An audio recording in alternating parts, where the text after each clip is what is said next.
Waxaan oo wanaagsan idilkiin baa ku soo dhawaada channelka Haile Media. Hadda ka hor waxaa jiri jirtay nin boqor oo deegaan iyo dal xukuma oo keligii talis ah ayaa nin kasta oo wasiir ah ama nin kasta oo raaciyadiisa ka mid ah oo taladiisa diida in uu ayda halka fadhida uu siin jiray.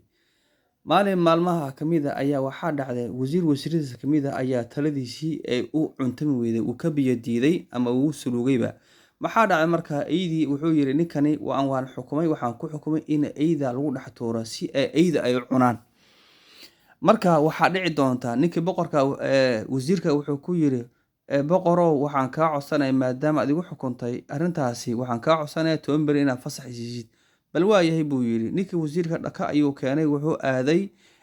ayda xaggeeda ayuu imaaday markaas wuxuu ku yiri ninkii waardiyaha ayda ka ah wuxuu yiri fadlan waxaan kaa codsanayaa inaad maalin 10 bari aad maartay iska fasax ahaato aydan aan quudi. Waa yahay ayuu yiri maadaama wasiirku uu ka agdhow boqorkii markaasi 10 bari muddadii 10 bari uu raashinka iyo hilib wax siiyay. Marka waxaa dhacday inuu boqorkii markii 10 bari muddadii ay dhamaatay ninkii ayaa loo yeeray waa la soo qaaday aydii ayaa lagu dhex tuuray. aydii way isbarteen way is urgaleen marka waxaa dhici doona sidan ninkii uu ka soo bixi dhacay buu yiri umbiyaad maqal boqorow inuu nabiga dhac calayhi salaatu wasalaam man sana'a ilaykum ma'rufan fakaafi'uhu fa in lam tajidu ma tukaafinu bihi fad'u lahu hatta taraw annakum qad kafatumuhu min xadiiska nabiga miyaad maqal buu yiri markaas xadiiskaas u daliishaday markaasuu yaabay boqorkii markaa aad iyo aad ba oo la yaabay xadiiskaas ma uga sheekeeyay oo wuxuu yiri man sana'a ilaykum ma'rufan ninkii wanaag inay sameeyaa axsaan oo gala muddo inta leeg baan kula joogay adiga markaa aydii aan 10 bari la joogayna sidaasay ii cafiyeen buu yiri oo adiga laftaada muddo badan baan kula shaqaynayay oo dhagaya macna ku dhaga nuglaa marka boqorow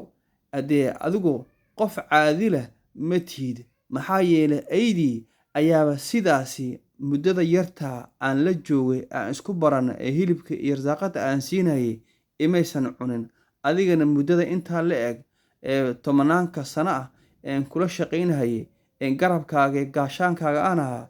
waxaad igu xukuntay in yar xanaaqda kaliya ayaa waxaad igu xukuntay inay ayda laysiiyo oo ay cunaan markaasoo boqorkii dhagaha ayuu farta gashaday la yaab ayay ku noqotay arrintii aydii in dadka kala feenan jirtay ay kala tuuri jirtay inay ninka muddadaas inta la eg inay ku cafiyaan markaasaa wuxuu yiri boqorow waxaan haddana kaa codsanayaa in aad iska kay cafisid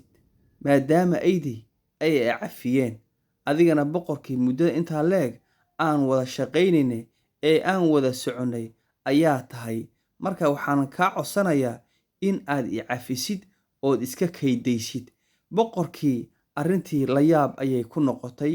marka wuxuu yiri arrintaani mid cuntamaysa ma aha marka aayad quraana ayuu u soo qaatay boqorkii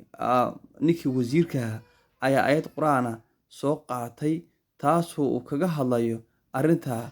boqorka oo ugu sheego cadaynayo markaas wuxuu ku yiri miyaada maqan boqorow inuu ilaahay dhaxay